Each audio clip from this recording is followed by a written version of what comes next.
សួស្តីទាំងអស់គ្នាថ្ងៃនេះខ្ញុំមានអាត្រៀបទៅកំពង់សោមហើយ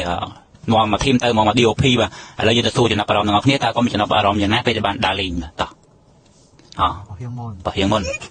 អារម្មណ៍អូខពីបានមុនគេទៅនៅវិញនឹងសានេះเราทำสบายចិត្តเราสบายចិត្តគម្រោងតាំងពី2023ទៅសบาย2025តែគេរំភើបបន្តិចអូត្រីតែសบายចិត្តចង់ទៅលេងសម្បត្តិចង់ទៅអីនិយាយពីក្នុងចិត្តនេះអត់លក់មួយថ្ងៃវិញ3ថ្ងៃនិយាយអីនិយាយអស់មានមកយូរជាងគេមានអារម្មណ៍ថាផិតភ័យលាក់លើព្រមអត់ដែរលែតដាក់ម៉ោងរម៉ោង4កន្លះព្រឹកតែគេដាក់ចូលល្ងាចឆ្ងល់បន្ទប់ភ្លឺមែនតែពិតមក6កន្លះបាត់កែយុអារម្មណ៍ធម្មតាប៉ុន្តែសប្បាយចិត្តពេលបានដើរមួយប្តី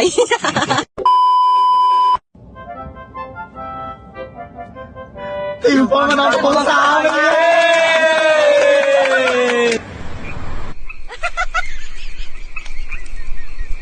ខ្ញុំនាមជាមេសុចិត្តដឹកកូនចៅឲ្យមកដល់ទីតាំងអញ្ចឹងយើងទៅវិញមែនបង